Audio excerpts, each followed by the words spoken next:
signs and symptoms. It's important to be able to recognize if we have difficulty handling anger. If we do, there will be signs and symptoms that will indicate it. Anger just doesn't go away. It doesn't dissipate by itself. Anger will eventually find a way to be expressed. You can look at all the different kinds of anger in that category. Resentment is a big one. In the big book of Alcoholics Anonymous, it says that resentment is the number one reason an alcoholic will drink again. So resentment is actually a refeeling. That's all it is. It's a refeeling over and over and over and over and over and over. And it takes up that space. And it really is just self-centeredness. And it causes us not to think about anything else. And once it does that, with an alcoholic, we have trained ourselves, when we get up to an emotional response up to here, then I go drink. I need a break. I can't handle it. I go to get my solution. And for me, that was drugs and alcohol. And I've trained myself to do that. So our minds can get stuck in resentment, refeeling something over and over, from a work situation to a relationship situation to a childhood situation. And we carry these resentments around with us. So what are some signs and symptoms? Wrong attitudes against self, God, others, or against everyone. Control of anger to protect oneself. Criticism, harsh words against others, often behind a person's back. Somebody said criticism is anger's ugly uncle. Or is that sarcasm? I think they're almost the same. Are they the same? Sarcasm. They're the ugly drunk uncles. Anyway, aggressive and or hostility, confrontation, rumination, that's resentment, frustration against others, things, or oneself, perfectionism, accumulating disappointments, not achieving, depression, anxiety and stress, sleep disorders, outbursts of emotions, confusion, blaming others, self-focus, relationship issues. I've met many men over the course of 8 years of working at a rehab center with massive anger problems. I've never seen one of them out of control. I've only in 8 years ever seen one fist fight. One of the guys had been using, and so there was more to that story. But in a sober living house with guys that have done massive pen time, there's guys that have done 20, 30 years in the pen accumulatively.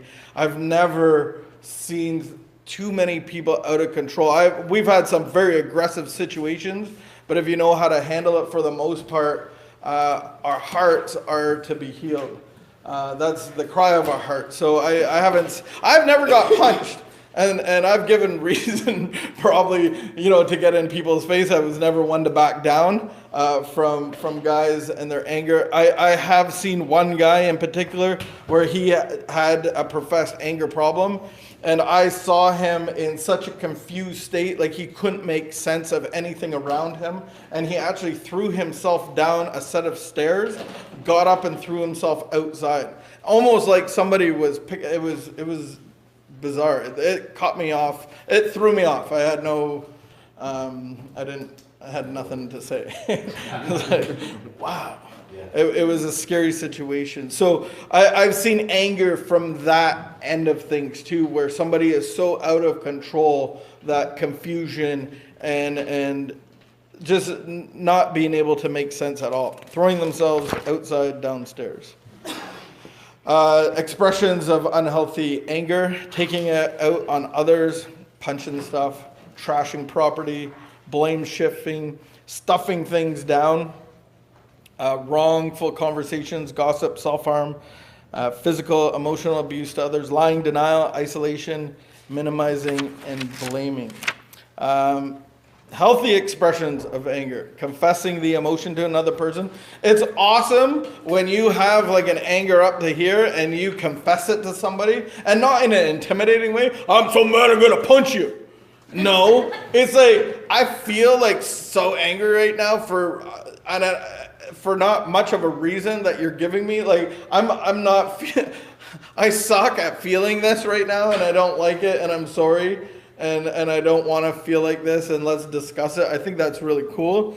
If your partner in your relationship can talk about their emotions. Yeah. But I find expressing how you're feeling in a way that's unhealthy, that I feel unhealthy, and so that makes it healthy, if you know what I mean. Am I making sense? Breathing exercises. Right? Feels good just to breathe. Everybody breathe. I know that when you're raising children, younger children, they don't react how you want them to all the time. Or older children. Or anybody. And you can't choke them even though you want to. And it's like the timeout thing. I found a great parenting. This is a tip that I'll pass you. This is free. It's timeout. Not for them, you. You just be like, whatever happens is going to happen. I'm taking a timeout. See you guys later. Don't come cry, just because I can't handle whatever. I need to withdraw from the situation myself. Asking others for clarity, asking the internal question of what is causing my anger. Ask yourself what is the root cause of anger. Live in reality and not denial. Choose to deal with anger as it comes. Be humble.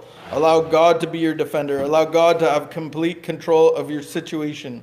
Avoid the temptation to rationalize your anger.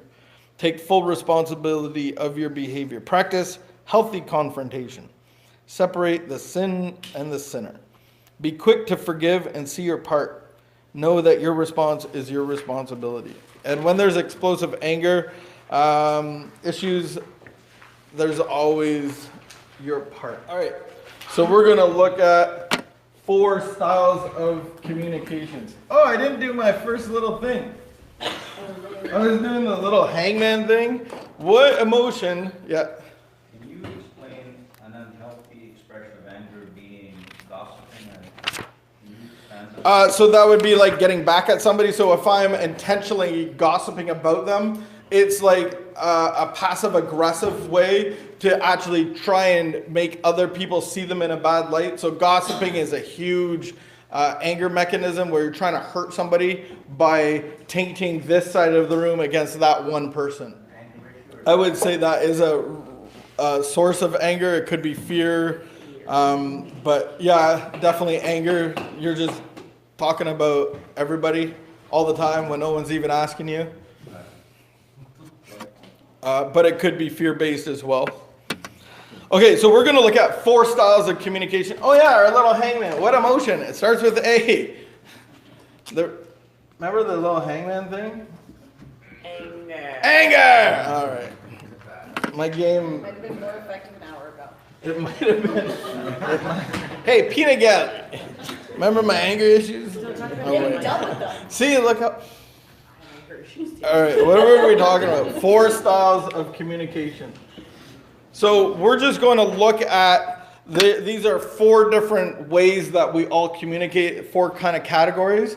From my experience, you'll fit into one of them, but you might use all 3 of them, all 4 of them.